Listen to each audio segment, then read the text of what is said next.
যখন তায়েফবাসী নবীজিকে মারছিলেন, যায়েদ ইবনে হারেসা রাদিয়াল্লাহু আনহু তার বুক দিয়ে নবীকে জড়ায় ধরেছিলেন যে আমার গায়ে আঘাত লাগুক, তার গায়ে না লাগুক।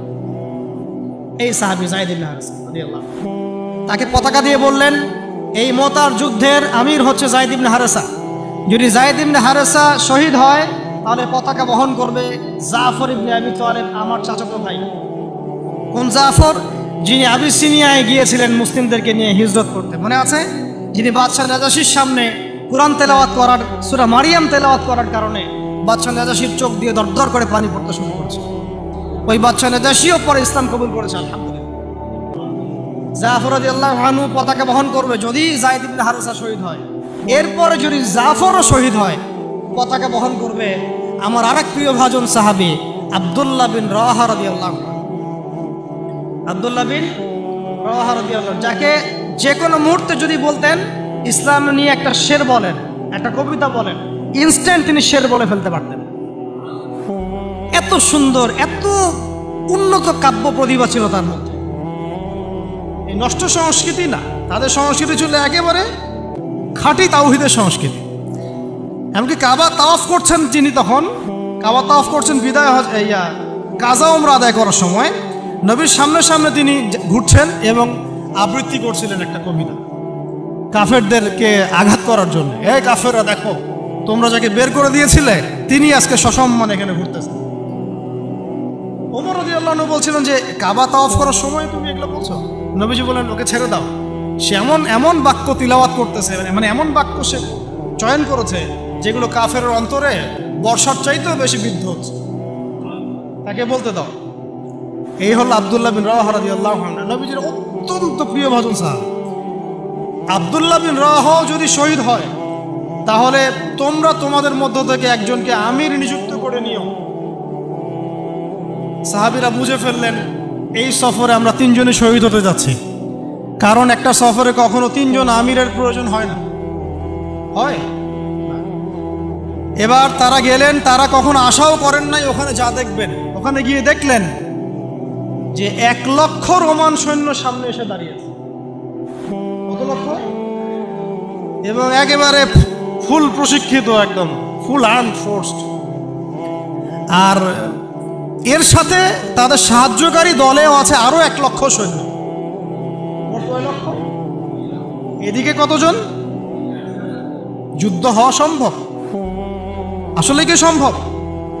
সম্ভব না, যুদ্ধ কিন্তু সম্ভব না। আমরা তো আগে সংখ্যা গরিষ্ঠ হওয়ার কথা চিন্তা করি। কোন যুদ্ধে ইসলাম সংখ্যা গরিষ্ঠতা দিয়ে জিতে নাই।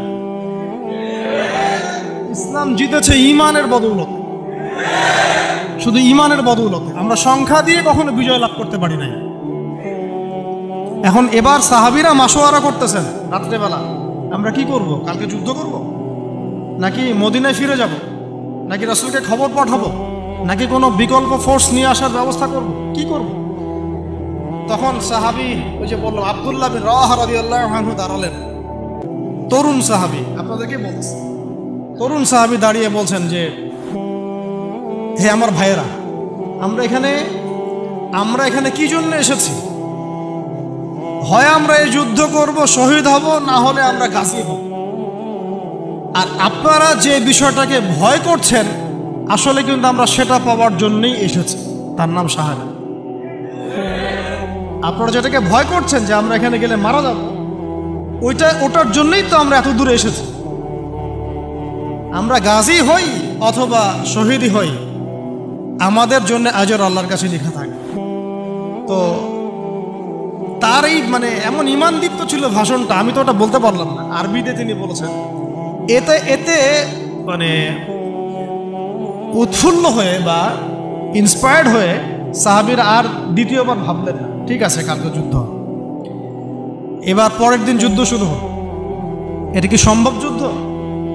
প্রথমে যায়েদ ইবনে হারেসা রাদিয়াল্লাহু আনহু পতাকা নিয়ে ঘোড়া ছুটা আগায় যাচ্ছেন এবং একটা আঘাতও পিছন থেকে করার সাহস হচ্ছে না তাদের, সব আঘাত তারা সামন থেকে করছেন। এক পর্যায়ে যায়েদ রাদিয়াল্লাহু আনহুর এই মানে গায়ের মধ্যে তারা বর্ষা নিক্ষেপ করে।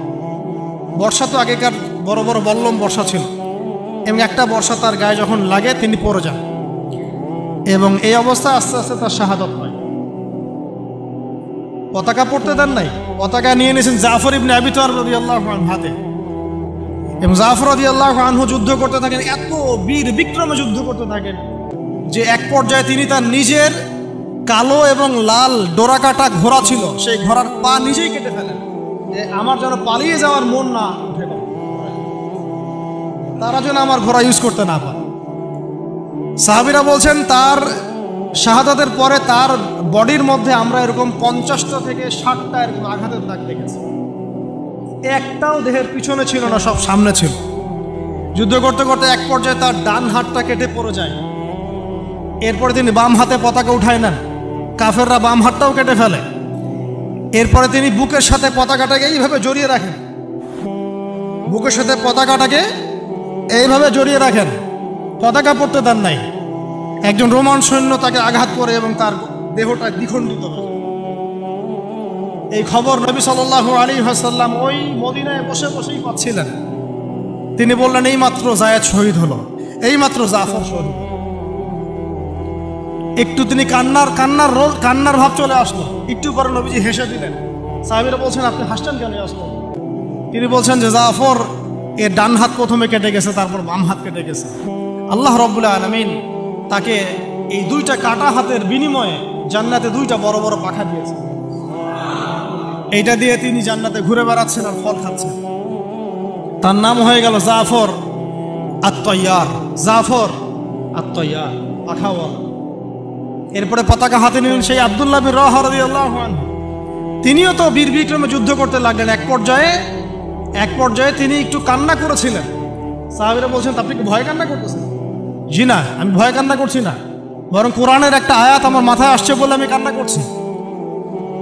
সে আয়াতটা ছিল সূরা মারিয়ামের মধ্যে, ওয়া ইম মিনকুম ইল্লা ওয়ারিদুহা কানা আলা রাব্বিকা হাতমান মাকদিয়া। একটা আয়াত আছে কোরআনে, সূরা মারিয়াম।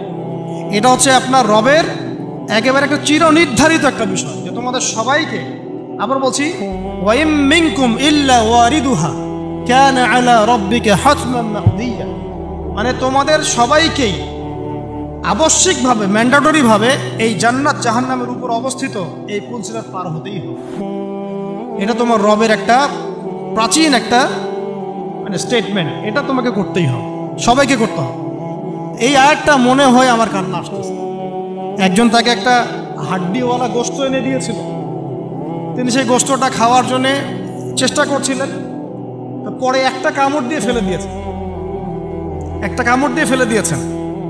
তারপরে তিনি ছুটলেন যুদ্ধ করার জন্যে এবং ওই সময় একটা কবিতা আবৃত্তি করেছেন, হে আমার মন, তোমার নফস হয়তো চাচ্ছে, তুমি হয়তো চাচ্ছ এখান থেকে পালিয়ে যাওয়ার জন্যে, জেনে রাখো সামনে তুমি যা দেখছো এর পিছনেই আছে জান্নাত। শেষমেশ কি জীবন দেখেন, কি ব্যক্তিত্ব, কি ক্যারেক্টার, কেমন গায়রত, কেমন ইজ্জত, কেমন সম্মান, কি জীবন। এরপরে তিনিও শহীদ হলেন, পতাকা হাতে তুলে নিলেন আল্লাহর বীর খালেদ বিন ওয়ালিদ রাদিয়াল্লাহু, তাকে পতাকা দেওয়া হয়। তিনি কিন্তু নতুন মুসলিম হয়েছেন। উহুদের যুদ্ধের যে ক্রাইসিস, এটা কিন্তু তার হাতে। কাজা ওমরা আদায় করতে গিয়ে নবীজি চিঠি লিখে দিয়েছেন, ছোট্ট করে একজনের দ্বারা লিখিয়েছেন যে খালিদকে চিঠিটা পৌঁছে দিও। ওখানে লেখা আছে, খালিদ তুমি যদি কাফেরদের পক্ষ অবলম্বন না করে মুসলিমদের পক্ষ নিতা কতই না ভালো। ঠিক আছে, এই একটা লেখা, একটা চিঠি খালিদ রাদিয়াল্লাহু আনহু একবারে কলিজাটা কাঁপায় ফেলছে। তিনি মক্কা থেকে মদিনায় গিয়ে নিজে ইসলাম কবুল করে আসছেন এবং নবী সাল্লাল্লাহু আলাইহি ওয়াসাল্লাম তাকে কিন্তু আন্ডারস্টিমেট করেন নাই। তার হাতে উল্টা তরোয়াল উঠাই দিয়ে বলছেন যে আজকে থেকে এই তরোয়াল তোমার এবং তোমার নাম হচ্ছে সাইফুল্লাহ, তুমি আল্লাহর তরবারি। এরপর থেকে তিনি প্রায় ৮০-৯০টা যুদ্ধ করেছেন, সবগুলোতে জয়লাভ করেছেন। ওই খালিদ রাদিয়াল্লাহু আনহু পতাকা তুলে নেন মোতার যুদ্ধে। তারপরে সিরাতের মধ্যে আসছে, তিনি বলছেন নিজের ভাষায় যে ওই দিন আমার হাতে ৯টা তরোয়াল ভেঙে গেছে। যুদ্ধ করতে করতে করতে করতে ওই দিন আমার হাতে 9টা তরোয়াল ভেঙে গেছে। তিনি ছিলেন যুদ্ধ কৌশল অত্যন্ত পারদর্শী, হুটে হাটে কোনো কাজ করতেন, অনেক পারদর্শী। তিনি ডানের সৈন্যকে বামে নিয়ে আসছেন, বামেরটাকে ডানে নিয়ে গেছেন, সামনেটাকে পিছনে নিয়ে আসছেন, পিছনেটাকে সামনে নিয়েছেন। বর্ষা যারা ছিল তাদেরকে পিছনে নিয়ে আসছেন, তীরন্দাজদেরকে সামনে দিয়েছেন, মানে ওদেরকে ভেবা চাকা খাওয়াই দিয়েছেন যে ওরা মনে করতেছে এরা মনে হয় অনেক, হ্যাঁ এরা মনে হয় আরো বিকল্প ফোর্স নিয়ে আসছে মনে হয়। তো ওরা ছিল তাহলে এখন কি ইমাম হোসেন যে এখানে প্রতিবাদ করলেন, হাতে অস্ত্র উঠিয়ে নিয়ে যুদ্ধ করে শেষ পর্যন্ত শহীদ হলেন, তার যুদ্ধটাকে সন্ত্রাসী কর্মকাণ্ড ছিল? ঠিক অনেকে আছে আমাদের সমাজে, তারা মনে করে যে মুসলিমরা যতই পাপ করুক না কেন ওদেরকে কিছুই বলা যাবে না। এমন একটা কনসেপ্ট আমাদের সমাজে আছে, মুসলিম তারা ভাই কালিমা পড়ছে, লা ইলাহা ইল্লাল্লাহ বলছে, তাকে আপনি কেন এভাবে চার্জ করেন? আরে কালিমা তো আব্দুল্লাহ বিন উবাইও পড়েছিল। আব্দুল্লাহ বিন উবাই কি কালিমা পড়ে নাই? তাহলে কি আপনি তাকে মুমিন বলে গণ্য করবেন? মনে রাখবেন একটা কথা, যাকে তাকে কোনো ক্ষুদ্র বিষয়ে কাফেরও যেমন বলা যাবে না, আবার যাকে তাকে মুসলমানও বলা যাবে না। এটা বুঝতে হবে আমাদেরকে, ঈমান ভঙ্গের কারণগুলো আমাদেরকে শিখতে হবে। যে যাকে তাকে যেমন আমরা তাকফির করব না, ঠিক একইভাবে যাকে তাকে মুসলমান, পাক্কা মুসলমানও বলা যাবে না। আল্লাহ পাক আমাদেরকে বোঝার তৌফিক দান করেন। ঠিক এইভাবেই উমর রাদিয়াল্লাহু আনহু একদিন ফজরের নামাজে দাঁড়িয়ে কিরাত করছেন, পিছনে এক দাস, এই ফাইরুজ আবু লুলু একেবারে ধারাল ছুরি দিয়ে উমর রাদিয়াল্লাহু আনহুকে 2-3টা আঘাত করলো। উমর রাদিয়াল্লাহু আনহু শহীদ হলেন। এগুলো মহাকাব্য রচিত হয়েছে, কারণ ইসলামের বীর সিংহদেরকে কেউ আসলে সামন থেকে মারতে পারে নাই। কথা বুঝতে পারছেন? ওইভাবেই চোরাগুপ্তই মারতে হয়েছে। আল্লাহর কসম, উমর রাদিয়াল্লাহু আনহু যে জায়গায় শাহাদাত বরণ করছেন ওই জায়গায় আমি দাঁড়াইছি, ওই জায়গাতে আমি দেখে আসছি কোন জায়গায় তাকে শাহাদাত বরণ করছে। ওখানে ওইসব জায়গাগুলো জিয়ারা করলেও মনের মধ্যে এই চেতনাগুলো জাগে। সুবহানাল্লাহ। আলী ইবনে আবি তালেব কুফার মসজিদে যাচ্ছেন, রাস্তায় এক ব্যক্তি তাকে চোরাগুপ্ত হামলা চালিয়ে তাকে হত্যা করেছে। আল্লাহর বীর সৈন্যদেরকে কেউ সামন থেকে আঘাত করার সুযোগ পায় না। তো এগুলো হচ্ছে মহাকাব্য, জাজল্যমান মহাকাব্য। আরেকজন ব্যক্তির কথা জাস্ট বলে শেষ করে দিচ্ছি, অনেক আছে ভাই, বলতে থাকলে অনেক সময় লাগবে। রাজি একটা জায়গার নাম, ওখান থেকে কিছু লোক আসছে, এসে বলছে ইয়া রাসূলুল্লাহ আপনি আপনার কিছু সাহাবীকে পাঠান, আমরা ইসলাম কবুল করব। ট্র্যাপ। আপনারা কেউ ভালো করে খেয়াল রাখবেন এগুলা, যে কেউ যখন তখন যাই বলবে হ্যাঁ করতে যাবেন, মানুষের কথার পিছনে, ওদের কাজের পিছনে উদ্দেশ্য বোঝার চেষ্টা করবেন, ঠিক আছে? সবসময় কিন্তু আবেগে ভাসতে হবে না। আমরা কিন্তু এই জায়গায় ভুল করতেছি, অনেক ভুল হচ্ছে মাঝখানে। আমরা বিনয়ের সাথেই তাদেরকে বলবো যে ওলামায়ে কিরামদের সাথে মাশওয়ারা করে সিদ্ধান্ত নিতে, তাহলে ইনশাল্লাহ ভুলটা কম হবে ইনশাল্লাহ, ঠিক আছে? তো নবীজি 10 জনকে পাঠালেন, তারা দাওয়াত তো কবুল করেই নাই, হঠাৎ রাজি নামক জায়গায় তাদেরকে ঘিরে ফেললো। ঘিরে ফেলে 3 নিক্ষেপ করে 10 জন সাহাবী 7 জনকে শহীদ করে ফেলল। ট্র্যাপে। মানে এমনও আছে যে ওয়াজ মাহফিলে ডেকে মানুষ অনেক আলেমদেরকে মানে খারাপ কিছু করে ফেলেছে, এরকম হিস্ট্রি আছে। তো সতর্ক থাকতে হবে, সতর্ক থাকার চেষ্টা করে। এখন 3 জন সাহাবী যুদ্ধ চালিয়ে যাচ্ছেন, তারপরেও তার মধ্যে একজন হচ্ছেন খুবাইব রাদিয়াল্লাহু আনহু। কি নাম বলেন? খুবাইব রাদিয়াল্লাহু আনহু। খুবাইব রাদিয়াল্লাহু আনহুকে এক পর্যায়ে মানে আর কতক্ষণ পারা যায়, 100 জন ঘিরে ফেলছে, আমরা 10 জন, 7 জন শহীদ হয়ে গেছে, 3 জন বাকি আছে, কতক্ষণ পারা যায়? তো তারা বললো যে তোমরা পাহাড় থেকে নেমে আসো, তোমাদেরকে ছেড়ে দিব। 3 জন মাশওয়ারা করছেন, না নামা যাবেন, নামলে কিন্তু ওরা আমাদের ধরে ফেলবে। তারপরে বাধ্য হয়ে এক পর্যায়ে নামতে হয়েছে। নামার সাথে সাথেই একজনকে তারা মেরে ফেলছে, বাকি 2 জনকে তারা মক্কায় বিক্রি করে দিয়েছে। ওই মক্কার 2 জনের মধ্যে একজন হচ্ছেন খুবাইব রাদিয়াল্লাহু আনহু। কি নাম? খুবাইব রাদিয়াল্লাহু আনহু। আর একজনের নাম আসিম রাদিয়াল্লাহু আনহু। আসিম রাদিয়াল্লাহু আনহুকেও তারা হত্যা করেছে এবং তার লাশটাকে বিকৃত করার চেষ্টা করেছিল। কিন্তু আসিম রাদিয়াল্লাহু আনহু ওই সময় দোয়া করেছিলেন, আল্লাহ আমার লাশকে কোনো কাফের হাতে বিকৃত হতে তুমি দিও না। যুদ্ধ করতে করতে এই কথাটা বলেছেন, কারণ তিনি বুঝতে পারছেন যে 100 জন ঘিরে ফেলছে। ওদের একটা ট্রেডিশন ছিল লাশ বিকৃত করা, আল্লাহ আমার লাশটাকে তুমি কোনো কাফের হাতে বিকৃত করতে দিও না। তখন আল্লাহ রাব্বুল আলামিন তার শাহাদাতে পড়ে এক ঝাঁক ভেমরুল পাঠায় দেন, তারা তার গায়ের উপর বসে পড়ে, কোনো কাফের তাকে হাত দিতে পারে। আল্লাহ পাক এভাবে সাহায্য করে। আর এদিকে খুবাইব রাদিয়াল্লাহু আনহুকে বিক্রি করে দেওয়া হলো মক্কায়, তাকে জেলখানায় রাখা হচ্ছে। তো খুবাইব রাদিয়াল্লাহু আনহু জেলখানায় বসে আছেন, এটা একটু শুনেন আপনারা। জেলখানায় বসে আছেন, তার খুরের কাজের প্রয়োজন হয়েছে। ছেলেদের প্রয়োজন হয় না? খুরের কাজ তো বুঝতে পারছেন, অ্যাডাল্ট আপনারা। তো খুর চেয়েছেন, একটা খুর, আমাকে একটা খুর দাও। এখন কথা হচ্ছে খুবাইব রাদিয়াল্লাহু আনহু খুর চাইছেন, খুর দেয়া হয়েছে, তারা খুর দিছে।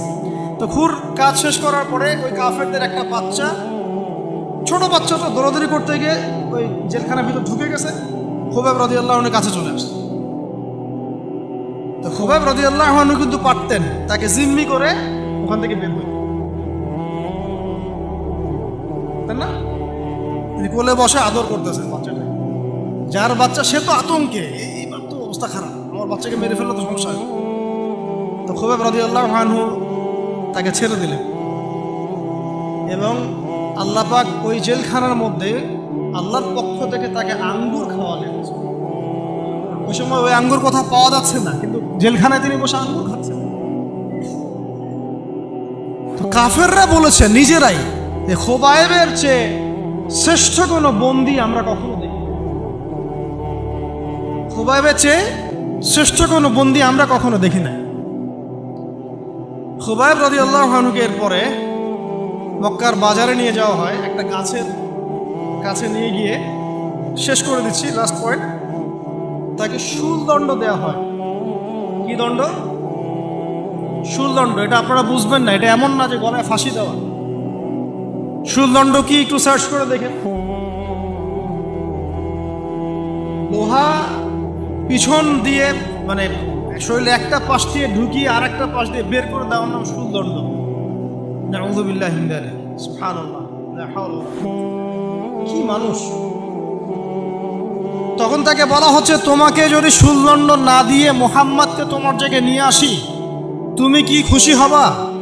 তিনি বলছেন, আমার জায়গায় মুহাম্মাদের একটা চুলও যদি বাঁকা হয় আমি সেটাও সহ্য করব।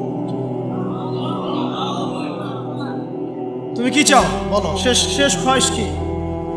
তখন খুবাইব রাদিয়াল্লাহু আনহু বলছেন, আমার শেষ ইচ্ছা হচ্ছে 2 রাকাত নামাজ পড়া। 2 রাকাত নামাজ পড়ার সুযোগ দেওয়া হলো। তিনি একটু শর্টকাটে নামাজ পড়লেন, বললেন যে আমি যদি নামাজ লম্বা করতাম তোমরা হয়তো বলাবলি করতে যে আমি ভয় পাচ্ছি। এরপরে তিনি 2টা কথা বলেছেন। এটা শেষ পয়েন্ট। 2টা কথা বলেছেন। একটা হচ্ছে সমস্ত মানুষদেরকে লক্ষ্য করে তিনি বলেছেন, দোয়া, আল্লাহর কাছে হাত তুলে দোয়া করেছেন, আল্লাহুম্মা আহসিহিম আদাদা, আল্লাহ তুমি একটা একটা করে এদেরকে গুনে রাখো, ওয়াকতুলহুম বাদাদা, এবং তাদের একটা একটা করে তুমি হত্যা করো। কে বদদোয়া করতেছেন? এবং কি শেষে একটা লাইন আছে, ওয়ালা তাতরুক মিনহুম আহাদা, আল্লাহ তুমি তাদের একজনকেও বাকি রেখো না, তুমি সবগুলোকে আল্লাহ তুমি একটা একটা করে হত্যা করো। পরবর্তীতে আসলে কিন্তু হয়েছেও তাই, বিভিন্ন সময় এরকম কনফ্লিক্ট হয়ে যায়। তো তবে কিছু মানুষকে আল্লাহ ইসলাম কবুলের সুযোগ দিয়েছেন শেষ পর্যন্ত। এরপরে তিনি দোয়া করছে, এরপরে তিনি একটা কবিতা আবৃত্তি করেছিলেন। এটা আমাদের আজকের আলোচনার শেষ অংশ। ওই অবস্থায় তিনি কবিতা আবৃত্তি করছিলেন। এই কবিতাটা আমরা সবাই যেন মুখস্থ করার চেষ্টা করি। অনেক সিরাতে অনেকভাবে আসছে, আমি আমার মতো করে বলার চেষ্টা করছি। তিনি অনেক 12-14 লাইনের একটা কবিতা আবৃত্তি করেছিলেন। তার শেষের 4টা লাইনে তিনি বলেছিলেন, ওয়ালাস্তু উবালি হিনা উকতালু মুসলিমান, আমি কোনো পরোয়াই করি না যখন আমাকে মুসলিম হিসেবে শহীদ করা হচ্ছে। ওয়ালাস্তু উবালি হিনা উকতালু মুসলিমান আলা আই জামবিন কানা লিল্লাহি মাসরাই, আমাকে যেদিকেই পাশ ফিরিয়ে হত্যা করা হোক না কেন সেই পাশটা আল্লাহর জন্যই। ওয়াযালিকাল ইলাহ ওয়া ইয়াশা, তিনি এমন একজন ইলাহ যিনি চাইলে ইউবারিক আলা ফি কুল্লি শিলউইন মুমাজ্জা, তিনি আমার প্রত্যেকটা হাড়ে রক্তে মাংসে বরকত দিতে পারেন। এরপর তাকে শহীদ করা হয়। তো প্রিয় ভাইয়েরা, অনেক আলোচনা হলো, করতে থাকলে সারা রাত চলে যাবে। একদিনে তো সব বলা যাবে না। তো ইনশাআল্লাহ আমরা প্রতি মাসে যদি একটা করে সেশন করতে পারি ইনশাআল্লাহ তাহলে আমাদের জন্য অনেক খুশি। আজকে আমরা যে বিষয়টার দিকে ফোকাস করার চেষ্টা করলাম যে মহাকাব্য রচনা করতে হবে আল্লাহর জন্য। মহাকাব্য শুধু আমরা এবারই প্রথম রচনা করি নাই, আমাদের এই বাপদাদা পূর্বপুরুষ একদম সলফে সালেহিনের যুগ থেকে শুরু করে চিরায়ত এই যে 1400 বছর ইতিহাস, বহু যুদ্ধ হয়েছে, বহু বিপ্লব, বহু সংগ্রাম, বহু গণঅভ্যুত্থান। আল্লাহুম্মা আনতা সাহিবু ফিস সাফারি, আল্লাহ তুমি এই সফরে আমার সাথী। সফরে বের হওয়ার সময় দোয়া পড়ছি আমরা, আল্লাহুম্মা আনতা সাহিবু ফিস সাফারি, আল্লাহ তুমি এই সফরে আমার সাথী। ওয়াল খলিফাতু ফিল আহলি ওয়া মালি, আল্লাহ আমি তো বাসায় নাই, আমার বাসার আহাল মালের খলিফা হচ্ছে তুমি আল্লাহ। তাহলে খলিফা শব্দ দিয়ে কি বুঝলেন? আল্লাহ আমার বাসার আহাল মালের খলিফা মানে কি? আমার স্থলাভিষিক্ত তুমি আল্লাহ, আমি ওখানে নাই বাসায়, আমি সফরে বের হয়ে গেছে, আমার স্ত্রী, আমার সন্তান, আমার মাল, আমার জান, এগুলোর দায়িত্ব তোমার, তুমি খলিফা। কত চমৎকার দোয়া। তাহলে পৃথিবীতে আমি আমার খলিফা পাঠাতে চাচ্ছি, তার অর্থ কি? আল্লাহ রাব্বুল আলামিন এই পৃথিবীতে আমাদেরকে তার প্রতিনিধি বানিয়েছেন। সুবহানাল্লাহ, সুবহানাল্লাহ। তাহলে আমরা নিজেদের আত্মপরিচয় ভুলে গেলাম যে আমরা আল্লাহর প্রতিনিধি পৃথিবীতে, তাই না? আমরা এখন আব্রাহাম লিঙ্কনের পূজা করতেছি। আব্রাহাম লিঙ্কনের পূজা তো বুঝেন না আপনারা, এটা হচ্ছে ওই যে সোকল ডেমোক্রেসির পূজা। আদতে প্রকৃত গণতন্ত্র বলে কিছু নাই এই বিশ্বের মধ্যে, যা আছে এগুলো তথাকথিত আর স্লোগান, জাস্ট, আর কিছু না। এটা যারা চর্চা করে তারাও জানে, আমাদের কাছে তারাই বলে। আদতে এই আপনার কমিউনিজমের কথা বলেন, এই লেনিন স্টেলিনারিজমের কথা বলেন, আপনি মুসলিনির কথা বলেন, চাইনিজ দর্শনের কথা বলেন, রাশিয়ান দর্শনের কথা বলেন, আর এই যে আরেকটা কি চলতেছে সেকুলারিজমের কথা বলেন, ন্যাশনালিজমের কথা বলেন, এগুলো একটা তাত্ত্বিক মতবাদ শুধুমাত্র। প্রকৃত মতবাদগুলো আপনি পাবেন বিশুদ্ধ যেগুলো কোরআন এবং হাদিসেই, এর বাইরে না। তো আমরা কিন্তু আল্লাহর খলিফা পরিচয় দিতে এখন দ্বিধাবোধ করতেছি। এই জমিনে আল্লাহ পাক আমাদেরকে তার খলিফা বানিয়ে পাঠিয়েছে। এখন খলিফা হলাম কিভাবে, কিসের গুণে খলিফা হলাম? প্রশ্ন না এটা? আমাদের কি 10টা হাত, 10টা পা, বেশি শক্তি ফেরেশতাদের চাইতে, যে আমরা খলিফা হলাম কিসের ভিতরে আর কিভাবে হলাম? এটা শুনুন, আল্লাহ পাক বলছেন ওয়াল্লামা আদামাল আসমাআ কুল্লাহা, আল্লাহ বলছেন আমি আদমকে এই মহাবিশ্বের যত নাম আছে, নাউন্স, ইসম, সব শিক্ষা দিয়েছি। সুবহানাল্লাহ। এই মহাবিশ্বের যত নাউন্স, নাম, এখানে ইসম শব্দের অর্থ কিন্তু জ্ঞান। ইসম মানে কি? এখানে জ্ঞান। মহাবিশ্বের যে জ্ঞানগুলো আছে এই জ্ঞানগুলো আল্লাহ পাক আমাদের আদি পিতাকে শিক্ষা দিয়েছেন। আমাদের আদি পিতাকে আল্লাহ নিজে শিক্ষা দিয়েছেন। সৃষ্টিগতভাবে আমরা জ্ঞানী ছিলাম না, আল্লাহ পাক আমাদেরকে জ্ঞান শিক্ষা দিয়েছেন। আমরা ফিলোসফির বইগুলো খুললে দেখবেন ওখানে বুদ্ধিবাদ নামে একটা মতবাদ আছে। মানে তারা বলে যে মানুষ সৃষ্টিগতভাবেই একজন বুদ্ধিদীপ্ত প্রাণী। এটা ভুল কনসেপ্ট। সৃষ্টিগতভাবে আমাদের মধ্যে জ্ঞান ছিল না, আল্লাহ পাক আমাদেরকে জ্ঞান শিক্ষা দিয়েছেন। কথা বুঝতে পারছেন? একটা মতবাদ তাদের আছে অভিজ্ঞতাবাদ, মানে মানুষ অভিজ্ঞতা থেকেই শিখে। আরেকটা আছে সমন্বয় মতবাদ, আপনারা তো এগুলো অনেকে পড়েছেন না। এর বাইরে যে একটা মতবাদ আছে যে আল্লাহর পক্ষ থেকে ওহী ভিত্তিক মানুষ জ্ঞান শিখে, এই মতবাদ কোনো দার্শনিকের বইয়ে স্থান পেল না। কি আফসোস, কি আফসোস! অথচ মুসলিম ঘরের দার্শনিক তারা। আমরাও পড়েছি ভাই, এলো 4 বছর এই কারমাইকেলে। কি আফসোস! আল্লাহ পাকের ওহীর পক্ষ থেকে যে জ্ঞান আসতে পারে এইটা কনসেপ্টই নাই। অথচ এখানে কোরআনে আল্লাহ পাক বলছেন ওয়াল্লামা আদামাল আসমাআ কুল্লাহা, আমি আল্লাহ আদমকে সমস্ত নাম শিক্ষা দিয়েছি। সুবহানাল্লাহ। এরপরে এই যে জ্ঞান আদম আলাইহিস সালামকে আল্লাহ পাক শিক্ষা দিলেন, এর ফলশ্রুতিতেই আল্লাহ পাক বললেন যে ওয়াইয কুলনা লিল মালাইকা উসজুদু লি আদম, হে ফেরেশতারা তোমরা এখন আদমকে সিজদা করো। কি ফেরেশতাদেরকে দিয়ে আল্লাহ পাক আমাদের পিতাকে সিজদা করালেন কিসের মানদণ্ডে, কিসের কারণে? জ্ঞানের কারণে, জ্ঞানের কারণে ফেরেশতাদেরকে আল্লাহ পাক বললেন যে এই নামগুলো বলে দাও তো তোমরা। তারা বলতে পারলো না, তারা বললো লা ইলম আল্লাহুম্মা লা ইলমা লানা ইল্লা মা আল্লামতানা। আল্লাহ আমাদের তো সেই জ্ঞান নাই, শুধু ওইটুকু জ্ঞান আছে যা আপনি আমাদেরকে শিখিয়েছেন। তখন আল্লাহ পাক বলেছিলেন যে আমি যা জানি তোমরা তা জানো না, আমি কি বলি নাই যে আমি আসমান জমিনের গায়েবের সব খবর জানি। তখন আল্লাহ বললেন যে তোমরা সবাই সেজদা করো আদমকে। তাহলে আমাদের পিতাকে খলিফা করা হলো, জ্ঞান শেখানো হলো, আল্লাহ পাক নিজে শেখালেন, ফেরেশতা মণ্ডলীদের দিয়ে সেজদা পর্যন্ত করালেন। কিসের মানদণ্ডে? আরো আসতে বলেন, জ্ঞানের মানদণ্ডে। এখন যদি আমরা একটু প্রশ্ন ছুড়ে দেই নিজ নিজ বিবেকে, আমরা কি সেই ওহির 10টা সূরাও শিখেছি? 10টা পারা কি পড়া হয়েছে কখনো? 10টা সূরারও কি অর্থ জানি? অনেকে তো 10টা আয়াতের অর্থ জানি না। আমরা কি সেই ওহির 10টা হাদিস শিখেছি? তাহলে আমরা কোথায় সম্মান খুঁজতেছি? পশ্চিমাদের কাছে? বলেন। সত্যি সবচেয়ে আফসোস লাগে আমার একটা জিনিস, যে মুসলিমরা আমরা এখন আমাদের আত্মপরিচয় ভুলে যাচ্ছি, আর আল্লাহ পাক আমাদেরকে যেখানে সম্মান রেখেছেন ওইখানে সম্মান না খুঁজে আমরা অন্যের দাসত্বের সম্মান খুঁজতেছি। আল্লাহ আমাদেরকে বোঝার তৌফিক দান করে। এটা অজ্ঞতার কারণে হচ্ছে। আমাদের কাজ তাদেরকে সচেতন করা বা তাদেরকে মেসেজ পৌঁছে দেয়া। আমরা উগ্র পন্থা অবলম্বন করব, আমরা হিকমার সাথে প্রজ্ঞার সাথে মানুষকে বোঝানোর চেষ্টা করব, এগুলো বোঝানোর অংশ। এখন আচ্ছা, আরেকটা কথা আপনাদেরকে বলি, একটা কথা মাঝখানে মিস হয়ে গেছে। এই যে আল্লাহ পাক আমাদেরকে খলিফা করে পাঠিয়েছেন, খলিফার কাজ কি? প্রশ্ন না?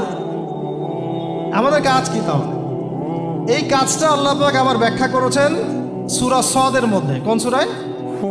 সূরা সদ। সদ নামে একটা সূরা আছে, সূরা ইয়াসিনের আগে পড়ে পাবেন। তো এখানে আল্লাহ পাক আরো একজন নবীকে তার খলিফা বলেছেন। সেই নবীর নাম দাউদ আলাইহিস সালাম। কি নাম? আর দাউদ আলাইহিস সালাম কিন্তু এই জেরুজালেম থেকে, যেখানে এখন ওই জায়নিস্টরা বোম্বিং করে আর কি, নিরীহ মুসলিমদেরকে হত্যা করে বিগত 70 বছর থেকে, ওই জেরুজালেম থেকে কিন্তু দাউদ আলাইহিস সালাম বিশ্ব শাসন করেছিলেন। তার পরবর্তীতে তার সন্তান সুলাইমান আলাইহিস সালামও কিন্তু ওখান থেকেই বিশ্ব শাসন করেছিলেন। আর এখনকার বনু ইসরাইল দাবিদার এই জায়নিস্টরা, তারাও কিন্তু ওই ফিকিরই করছে, ওখান থেকে তারা বিশ্ব শাসন করতে চায়। এবং তারা মনে করে তাদের একজন মাসিহ আসবে, সেই মাসিহ আসলে তারা বিশ্ব শাসন করবে। আমরা সেই মাসিহের নাম জানি মাসিহুদ দাজ্জাল। কি নাম? এই দাজ্জালকে ওরা ওদের সত্য মাসিহ মনে করে। আমরা জানি হচ্ছে মিথ্যা ভণ্ড প্রতারক মাসিহ, অথচ ওরা মনে করে এটা হচ্ছে সত্য মাসিহ। এই জায়গায় তারা ধোঁকা খাচ্ছে। অথচ সত্য মাসিহ হচ্ছেন ঈসা আলাইহিস সালাম, যিনি আবার শেষ জামানায় আসবেন এবং তার হাতেই এই মাসিহুদ দাজ্জাল মারা যাবে। এবং তারপরে পুরো বিশ্বে আবার ওই খিলাফা কায়েম হবে, ওই যে খলিফা, ওটা সারা বিশ্বে কায়েম হবে। এই টাউন হলও বাদ যাবে না ইনশাআল্লাহ। এটা মানুষ মানতে চাচ্ছে না, কিন্তু মানুষ না মানলে কি? আল্লাহ পাকের নকশায় সব আঁকা আছে কখন কি হবে। কে কে কল্পনা করেছিল যে আজকে আপনারা বসে এখানে দিনের আলোচনা করবেন? কল্পনা করা যায় তো? যে শব্দগুলো আপনারা বলছেন এগুলো বললেই তো নাই গায়ে, তো এখন বলছেন। কেউ কি কল্পনা করেছিল যে হঠাৎ করে এমন একটা সময় চলে আসতে পারে? কেউ কিন্তু কল্পনা করেনি, আল্লাহ পাকের নকশায় ছিল। এখানে আমাদের একটা আফসোসের কথা, এখানে মাস্টার মাইন্ড আল্লাহ রাব্বুল আলামিন। প্রকৃত মাস্টার মাইন্ড কে? আমরা ক্রেডিট নেওয়ার প্রতিযোগিতায় ব্যস্ত হয়ে আছি এখন, কার কত ক্রেডিট নেওয়া যায়। এখানে একক ক্রেডিট পাওয়ার যোগ্য কেউ না, সমস্ত ক্রেডিট কার? আল্লাহ রাব্বুল আলামিন। এটা আল্লাহর সাথে গাদ্দারি করতে যায় না, তাহলে ভুলে যাবে। কারণ আমি বারবার বলেছি আপনাদেরকে, কোরআন থেকে একটা শিক্ষা আমরা শিখেছি। একটা কওম যখন মাজলুম থাকে, দুর্বল মাজলুম জুলুমের শিকার হচ্ছে, আল্লাহ পাক সেই কওমটাকে বাঁচান, কোনো না কোনো একজন ত্রাণকর্তাকে পাঠান, কোনো একটা সূরতে আল্লাহ পাক সেই কওমকে বাঁচায় দেন। আবার যদি এই নিয়ামতটা পাওয়ার পরে ওই কম আবার এই জুলুম শুরু করে, আবার আল্লাহ দ্রোহিতা শুরু করে, আল্লাহ পাক তার চেয়ে বড় জালেম চাপাই দিবে। কথা বুঝতে পারছেন? আল্লাহর সাথে গাদ্দারি করতে চাই না, আল্লাহ পাক আমাদেরকে বোঝার তৌফিক দান। এখন খলিফার কাজটা কোথায় পাবেন, কোন সূরায় ভাই বলে? সূরা সাদে আল্লাহ পাক দাউদ আলাইহিস সালামকে খলিফা সম্বোধন করে বলছেন, ইয়া দাউদ, কি চমৎকার আহ্বান, ইয়া দাউদ, হে দাউদ, ইন্না জাআলনাকা খলিফাতান ফিল আরদ, দেখো আমি আল্লাহ তোমাকে পৃথিবীতে খলিফা করেছি। কিয়ামতের মাঠে সবাই যখন বলবে ইয়া নাফসি ইয়া নাফসি, নবী সাল্লাল্লাহু আলাইহি ওয়াসাল্লাম বলবেন ইয়া উম্মতি ইয়া উম্মতি। এই মানুষটার নাম শুনলে দরুদ পড়াটা কি আমাদের উচিত না? অ্যাটলিস্ট এতটুকু বলবেন সাল্লাল্লাহু আলাইহি ওয়াসাল্লাম। এখন আরেকটা আসল কথা, শুধু কি দরুদ পাঠ করলেই হবে, নাকি নবী সাল্লাল্লাহু আলাইহি ওয়াসাল্লামকে আমাদের একমাত্র আদর্শরূপে গ্রহণ করতে হবে? কোনটা? আল্লাহ পাক তার সম্পর্কে কি বলেছেন চলেন শুনি। আল্লাহ পাক বলেছেন, লাকাদ কানা লাকুম ফি রাসূলিল্লাহি উসওয়াতুন হাসানাহ। কাদের জন্য উসওয়াতুল হাসানাহ? লিমান কানা ইয়ারজুল্লাহ ওয়াল ইয়াউমাল আখির। যারা আল্লাহ এবং পরকালে বিশ্বাস করে, আল্লাহকে পেতে চায়, তাদের জন্যে মুহাম্মদ সাল্লাল্লাহু আলাইহি ওয়াসাল্লামের মধ্যে আছে সর্বোত্তম আদর্শ। এটা কার কথা? আল্লাহর কথা। কিভাবে আদর্শ? আপনি ঘুমাবেন কার মতো করে? যদি রাসূলুল্লাহ সাল্লাল্লাহু আলাইহি ওয়াসাল্লামের মতো ঘুমান, পুরো ঘুমটা ইবাদত, পুরো ঘুমটা। আপনি ঘুমাচ্ছেন কার স্বার্থে? আমার স্বার্থে, আপনার স্বার্থে। ঘুমালে কি আল্লাহর কোনো স্বার্থ আছে? ওয়াজআলনা নাওমাকুম সুবাতা, তোমাদের জন্যে, তোমাদের আরামের জন্য ঘুম দিয়েছি। ঘুম কি আল্লাহর জন্যে? লা তাখুযুহু সিনাতুন ওয়ালা নাওম, ঘুম তন্দ্রা তাকে স্পর্শ করে না। যদি ঘুমানোর আগে বলেন আল্লাহুম্মা বিইসমিকা আমুতু ওয়া আহয়া, ডান কাতে ঘুমান। ঘুমানোর আগে যদি ওযু অবস্থায় ঘুমাতে পারেন, সূরা কাফিরুন পড়তে পারেন একবার, একবার সূরা ফালাক, একবার সূরা নাস, একবার সূরা ইখলাস পড়তে পারেন। হাত একত্রিত করে ফু দিয়ে মাথা থেকে এগুলো মাসাহ করতে পারেন। আয়াতুল কুরসি একবার পড়তে পারেন, আর সূরা বাকারার শেষের 3টা আয়াত পড়তে পারেন। সারা রাত নফল পড়লে যে নেকিটা পেতেন, ঘুমের মধ্যে পেয়ে যাবেন ইনশাআল্লাহ। এবং পুরো ঘুমটা আপনার ইবাদত। কেন? কারণ আপনি মুহাম্মদ সাল্লাল্লাহু আলাইহি ওয়াসাল্লামের মতো ঘুমিয়েছেন। উঠলেন, সালাতে যাচ্ছেন, নামাজটা কি নিজের মতো করে পড়বেন না তার মতো করে পড়বেন? নবী সাল্লাল্লাহু আলাইহি ওয়াসাল্লামের মতো করে নামাজ পড়েন। নিজের মতো নামাজ মানে 3G 4G নামাজ, ডিজিটাল নামাজ। মানে নামাজ 2 রাকাত 2 মিনিট, 4 রাকাত 4 মিনিট, এটা ডিজিটাল নামাজ। জায়েজ আর সুন্নতের মধ্যে পার্থক্য আছে। একটা বিষয় জায়েজ করলে হয়ে গেল, আদায় হয়ে গেল। ওযু করার সময় কুলি করা কি ফরজ? এখানে ওস্তাদরা আছেন, ওযুতে কি কুলি ফরজ? কুলি না করলে ওযু হবে না, ওই ওযুতে নামাজ হবে না। সুন্নত সম্মত হলো কি ওযুটা? ওযুর ফরজ কয়টা? 4টা। 4টা হলে ওযু হয়ে যাবে না, কিন্তু আপনার সুন্নত পদ্ধতিতে ওযু হবে না। একটা জায়েজ জিনিস, একটা সুন্নাহ, কোনটা নেবেন আপনি? সুন্নাহ। এটাই উসওয়াতুল হাসানা। নামাজ পড়ছেন, আদায় হয়তো হয়ে যাচ্ছে, রুকু করছেন, সেজদা করছেন, আদায় হয়তো হয়ে যাচ্ছে, কিন্তু নবীর সুন্নাহ মতো হচ্ছে না। ধীর স্থিরভাবে একদম রিল্যাক্সে প্রশান্তির সাথে এই নামাজটা কিন্তু হচ্ছে না। আর এই নামাজ নবীর সুন্নাহ মতো হচ্ছে না বলেই এই নামাজ আমাদেরকে পাপ থেকে দূরে রাখতে পারছে না। কারণ কথা ছিল এমন যে ইন্নাস সালাতা তানহা আনিল ফাহশাই ওয়াল মুনকার ওয়া লাযিকরুল্লাহি আকবার। নামাজ নিশ্চয়ই, নামাজ সমস্ত পাপ থেকে দূরে রাখবে। তাহলে জনাব অমুক সাহেব মসজিদে একজন পাক্কা মুসল্লি, অর্থনৈতিক জীবনে পাক্কা সুদখোর কেমন করে হচ্ছে? কেমন করে হচ্ছেন? বিকজ তার নামাজ নবীর পদ্ধতিতে হচ্ছে না। অতএব নামাজ রাসূলুল্লাহ সাল্লাল্লাহু আলাইহি ওয়াসাল্লামের মতো স্থিরভাবে পড়েন, এরপর জিকির করেন তার সুন্নাহ মোতাবেক। খাবার খাবেন, সকালবেলা ব্রেকফাস্ট করবেন তার সুন্নাহ মোতাবেক। ওই যে বললাম, আমার কাছে খাবারের সুন্নাহ খুঁজতে আসবেন। খাবারের সুন্নাহ হাদিসের মধ্যে আছে, বাস্তবতায় খুব একটা নাই। বাস্তবতায় খাবারের সুন্নাহ খুব একটা নাই। কিছু কিছু বিষয় আছে কোরআন হাদিসে আছে বটে, বাস্তবতায় এগুলো খুব একটা পাবেন না। কোরআন সুন্নায় আছে বটে, বাস্তবতায় খুব একটা পাবেন না। এখন খাবারের সুন্নাহটা এমন হয়ে গেছে অনেকটা। তারপরে দেখবেন আপনি পোশাক পরছেন, কার সুন্নাহ মতো পরবেন। পোশাক পরার সময় তার মতো করে দোয়া পড়ে পড়বেন। বাথরুমে যাবেন, ইস্তেঞ্জা করবেন, কার সুন্নাহ মোতাবেক করবেন। এরপরে আপনি ব্যবসায় যাবেন, চাকরিতে যাবেন, দায়িত্ব পালন করতে যাবেন, পড়াশোনা করতে যাবেন, বা পরিবারের কাছে ফিরে আসবেন, এই প্রতিটা কাজে কার সুন্নাহ ফলো করবেন। যদি নবী সাল্লাল্লাহু আলাইহি ওয়াসাল্লামের সুন্নাহ ফলো করতে পারেন, আপনার পুরো জীবনটাই হবে ইবাদত ইনশাআল্লাহ তাআলা। এটাই হচ্ছে সেই আয়াতের ব্যাখ্যা। আল্লাহ পাক যেখানে বলেছেন, ওয়ামা খালাকতুল জিন্না ওয়াল ইনসা ইল্লা লিয়াবুদুন, আমি মানুষ এবং জিনকে শুধুমাত্র আমার ইবাদত করার জন্যই সৃষ্টি করেছি। প্রতিটা কাজ ইবাদত হিসেবে গণ্য হবে যদি কাজগুলো নবী সাল্লাল্লাহু আলাইহি ওয়াসাল্লামের সুন্নাহ মতো হয়, অন্যথায় আল্লাহর কাছে কবুল হবে না। আল্লাহ পাক আমাদের সবাইকে জীবনের প্রতিটা ক্ষেত্রে রাসূলুল্লাহ সাল্লাল্লাহু আলাইহি ওয়াসাল্লামের উসওয়া আদর্শ মেনে চলার তৌফিক এনায়েত করুন, আমিন। আল্লাহ পাক সূরাতুল আলী ইমরানের 31 নম্বর আয়াতে বলেছেন, কুল ইন কুনতুম তুহিব্বুনাল্লাহ, হে নবী আপনি বলে দিন, তোমরা যদি আল্লাহর ভালোবাসা পেতে চাও। আমরা পেতে চাই?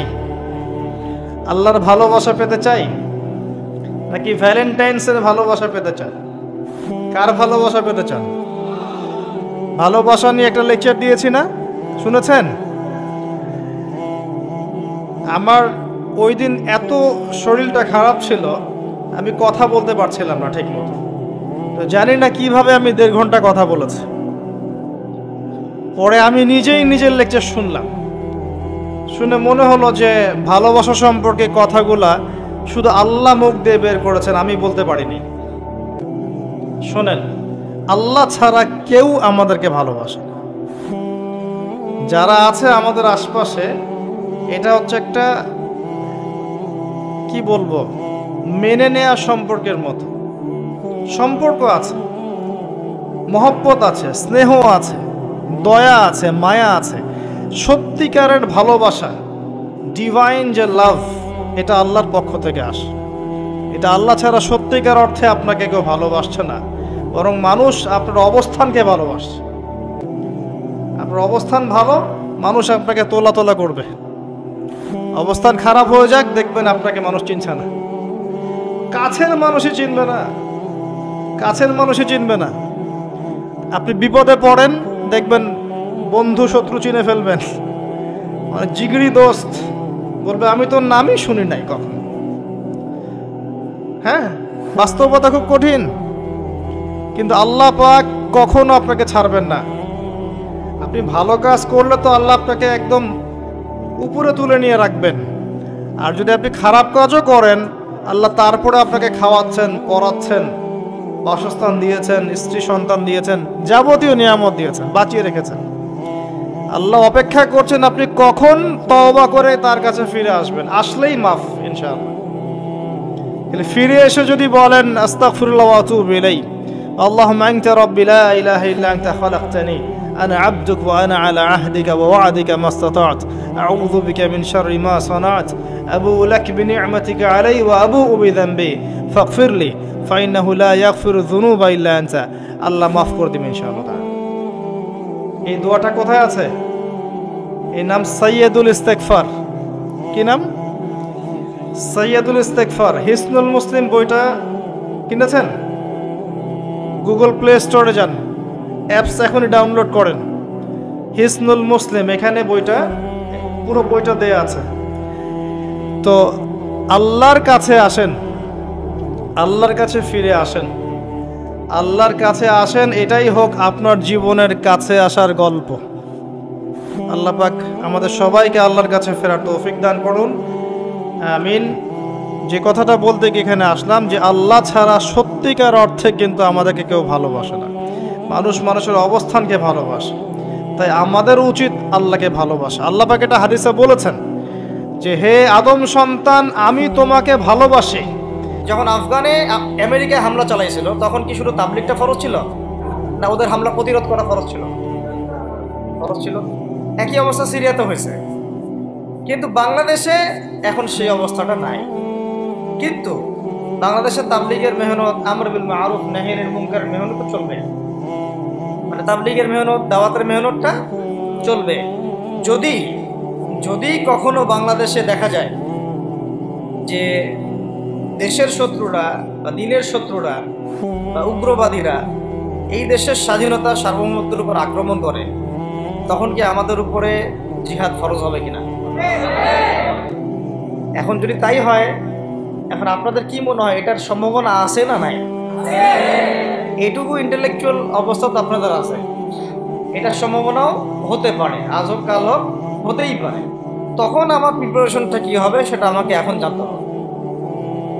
আমার প্রিপারেশনটা কি হওয়া উচিত? প্রথম প্রিপারেশন হওয়া উচিত আগের সমস্ত জিন্দেগিতে যা করছি নিজেকে আল্লাহর দিকে ফিরাই নিয়ে আসে। এটা প্রথম কাজ। যে আল্লাহর দিকে ফিরে আসে নেই, তার সাথে না জিহাদের সম্পর্ক আছে না কিতালের কোনো, সে তো আল্লাহর পথেই নাই। তো প্রিয় যুবক ভাইয়েরা, আগে প্রথম কথা হচ্ছে আগে আপনি আল্লাহর দিকে ফিরে আসেন। দ্বিতীয় কথা হচ্ছে এরপরে আমাদের প্রয়োজন শারীরিক প্রস্তুতি। শারীরিক প্রস্তুতি যেমনটা বললাম যে কোনো অবস্থাতেই আলেম ওলামাদেরকে, দায়ীদেরকে, মুফতিদেরকে, মুহাদ্দিসদেরকে, মাদ্রাসার শিক্ষকদেরকে, খতিবদেরকে ভিতরে ঢুকতে দেওয়া যাবে না। কারণ আপনাদেরকে যদি ভিতরে নিয়ে যাওয়ার স্কোপ পায় তারা নতুন করে আবারও কেউ, তাহলে আর সুস্থ রাখবে না, ফিজিক্যালি আপনি ঠিক থাকতে পারবেন না। অতএব একটা সামাজিক প্রতিরোধ গড়ে তুলতে হবে সবসময়। মানে একটা এলাকার মধ্যে একজন আলেম আছেন, সেই আলেমকে এলাকা থেকে নিতে পারবে না, তাকে নেওয়ার আগে 100 জনের উপর গুলি চালাইতে হবে, এমন একটা মুভমেন্ট থাকতে হবে। প্রতিবাদ না করলে আপনি বান্দরবনে যান, বান্দরবনের পাহাড়ি এলাকায় গিয়ে কোন একটা পাহাড়ি লোককে উঠাই নিয়ে আসেন, দেখি কত বড় সাহস। আর্মি পর্যন্ত পারে না। কি পারে না? সেনাবাহিনী পারে না। পারে? পাহাড়িরা ওইখানে ঐক্যবদ্ধ হয়ে যায়, ওদের মহিলারা ঝাড়ু নিয়ে সামনে চলে আসে। এই আমাদের বান্দরবনের কথা বলছি। ওখানে যে কুকিচিং একটা ফ্রন্ট গঠন করছে সশস্ত্র বিদ্রোহীরা, ওই অংশটুকুকে নিয়ে একটা মাস্টার প্ল্যান আছে ওদের। ওই অংশটুকুতে তারা একটা খ্রিস্টান রাজ্য বা আলাদা একটা পাহাড়িদেরকে নিয়ে একটা রাষ্ট্র প্রতিষ্ঠা করতে চায়। এটা ওদের স্বপ্ন। এই উদ্দেশ্যে তারা হাঁটতেছে এবং তারা অস্ট্রেলিয়ান ভাষায় কথা বলে। ওখানে তারা পতাকা বানাইছে, মানচিত্র বানাইছে, এমনকি লাস্ট টাইম আমরা ওখানে গিয়ে শুনলাম যে মুদ্রাও নাকি বানাচ্ছে। মুদ্রা বুঝতেছেন বিষয়টা কত ডিপ? আমাদের রাষ্ট্রে যে কত সমস্যা জানি না, যারা দায়িত্বে আছে তারা কি করতেছে, আসলে কোন দিকটা সামাল দিচ্ছে? অর্থনৈতিক দিকটা দেখবে না এই পাহাড়ি এলাকার সমস্যাগুলো মেটাবে, নাকি আমাদের মুসলিম উম্মার অভ্যন্তরীণ সমস্যাটা মেটাবে, না শহীদ ভাইদের খবর নিবে, না পঙ্গু ভাইরা যারা পড়ে আছে হাসপাতালে তাদের খবর নিবে? সিনেমা দেখতে বসে গেছে। কোন আক্কেলে সিনেমা দেখেন আপনি? সিনেমা দেখার সময় কোথায়? আপনার সিনেমা দেখার সময় কোথায়? এই যে যতগুলো ভাই শহীদ হয়েছে তাদের পরিবারের খোঁজখবর নেওয়া লাগবে না? এবং যতগুলো ভাই এখন হাসপাতালে কাতরাচ্ছে তাদের সঙ্গে হাজার হাজার হাজার হাজার ছাত্র ভাই, তাদের চিকিৎসা করানো লাগবে না? যত মানুষকে গুম করা হয়েছে ওদেরকে মুক্ত করা লাগবে না? তারাও তো জানে এটা অন্যায়, এবং যারা করে তারাও বলে এটা অন্যায়। জানে যারা করে তারাও বলে এটা অন্যায়। এবং আমাকেও বলেছিল যে আমি জিজ্ঞাসা করেছিলাম যে আমাকে যদি মানে প্রকাশ্য কোর্টে চালান করে দেওয়া হয় এবং জাতির সামনে বলা হয় যে আমাকে গুম করা হয়েছে, এবং এরপর যদি বলা হয় যে আমাকে গুম করার পরে কোনো রকমের নেগেটিভ কিছু পাওয়া যায় নাই তাই আমরা ছেড়ে দিয়েছি, এই কথাটা কি বলা যাবে কি যাবে?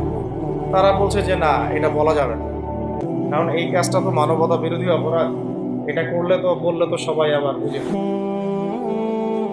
এই হলো অবস্থা। ওখানে আমরা বুঝেছি যে বাংলাদেশের প্রশাসনের দুইটা ভাগ আছে।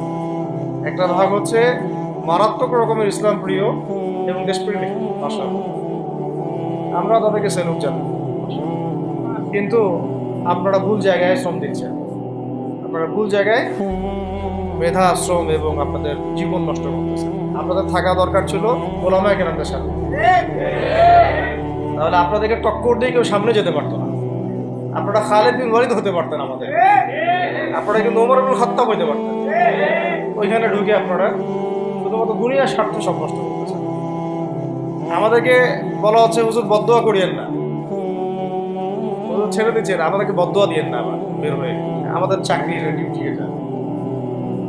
এক ভাই আমাকে কোরআন এনে দিয়েছিল, নির্জনতা তো ওখানে, নির্জনতার সঙ্গে হচ্ছে কোরআন, কোরআন এবং নামাজ। তো এক ভাই দেখেছে আমি একটু নির্জন, মন খারাপ বসে আছে, একটা কোরআন নিয়ে এসে দিয়েছে, হুজুর কোরআন পড়েন আপনি, মন ভালো হবে। আরেকজন এসে কোরআন নিয়ে চলে গেছে। কোরআন পড়ে ওখানে যদি আপনি আবার উল্টাপাল্টা কিছু করেন, ওদের নিয়ম নাই কোরআন দেওয়া, কোরআন দেওয়ার কি নাই, নিয়ম নাই। তো এই হলো অবস্থা। কথা হচ্ছে যে এই ভাইদেরকে মুক্ত করাও তো তাদের কাজ ছিল। যে ওলামায়ে কেরামদের একজনের উপরে 3টা 4টা 5টা 10টা করে মামলা এখনো চলতেছে, তাদেরকে মুক্ত করা উচিত ছিল না? আর এই পুরো জুলুমের পিছনে যত জালেম ইনভলভ ছিল তাদেরকে আইডেন্টিফাই করে ভিতরে ঢোকানো উচিত ছিল না? হয়েছে সব কিছু? এই জিনিসগুলোর মধ্যে অনেক গ্যাপস আছে। এগুলো যদি এভাবে চলতে থাকে তাহলে আগামীতে আমরা যারা ইসলামিক রাজনীতি করবো বলে চিন্তা করতেছি বা ইসলামকে রাষ্ট্রক্ষমতায় নিতে চাই, আমরাও কিন্তু বেগ পাবো, ভালো রকমের বেগ পাই। এই বাংলাদেশকে যদি আমরা একটা মদিনার রাষ্ট্র বানাতে পারি, ইনশাল্লাহ কালকে গাছ রোপণ হিন্দু হবে, ওটার জন্য রেডি আমরা।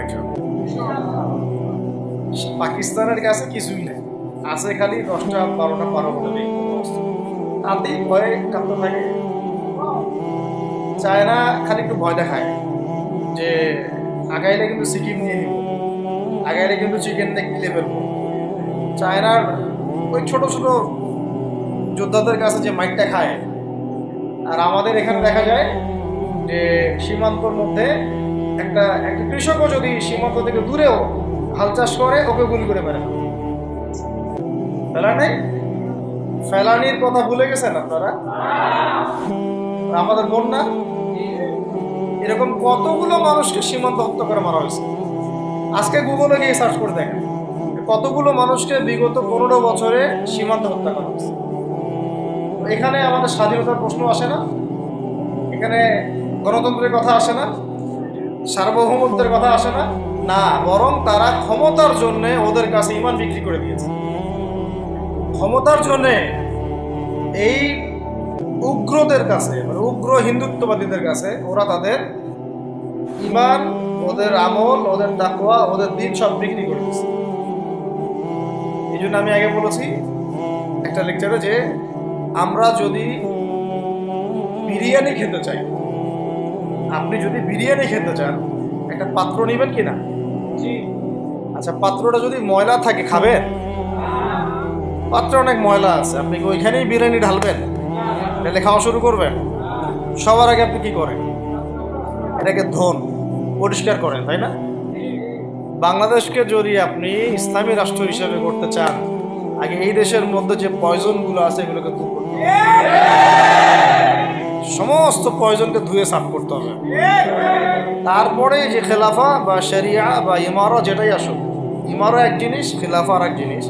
আমি এক কথায় বোঝাচ্ছি ইসলামী রাষ্ট্র ব্যবস্থা, ইসলামী রাষ্ট্র ব্যবস্থা। যদি ইসলামী রাষ্ট্র ব্যবস্থা তারপরে আসে, জমিন সাফ করার পরে, তখন সেটা সাস্টেইন করবে ইনশাআল্লাহ। আর যদি ময়লার মধ্যেই ইসলামী রাষ্ট্র কায়েম করতে চান, তখন হবে উদাহরণটা এরকম যে আপনি এই নোংরা ড্রেনের মধ্যে নেমে গায়ে সাবান মাখা শুরু করছেন, হাততে কোনো লাভ, বরং ওই নোংরাই আপনাকে খেয়ে ফেলবে। ঠিক আছে, ডেমোক্রেটিক সিস্টেমের মধ্য দিয়ে যদি আমাদের ভাইরা ক্ষমতা যেতে পারে, যাক না, সমস্যা কিছু নাই। এটা কতটুকু জায়েজ না জায়েজ, হালাল হারাম সুন্নাত, এদিকে আমি যাচ্ছি না। এবং এটা নিশ্চিত তারাও জানে এটা সুন্নাত না, তারাও জানে এটা কি না, সুন্নাত পদ্ধতি না। কারণ রাসূলুল্লাহ সাল্লাল্লাহু আলাইহি ওয়াসাল্লাম দাওয়াতের মধ্য দিয়ে এবং সশস্ত্র যুদ্ধের মধ্য দিয়ে মানে মক্কা বিজয় করেছেন। দাওয়াতের মধ্য দিয়ে তিনি মদিনা রাষ্ট্র কায়েম করেছেন। তারপরে মদিনা রাষ্ট্রকে বেস করে আস্তে আস্তে আরও রাষ্ট্রকে এক্সপ্যান্ড করেছেন। বদর, উহুদ, খন্দক, খায়বার এগুলো হয়েছে, আস্তে আস্তে মক্কা বিজয় হয়েছে। মূল ছিল আগে মদিনা রাষ্ট্রটা কায়েম করা। তো আমরা যে কোনোভাবেই হোক মদিনা রাষ্ট্রটা আমাদের কায়েম করতে হবে।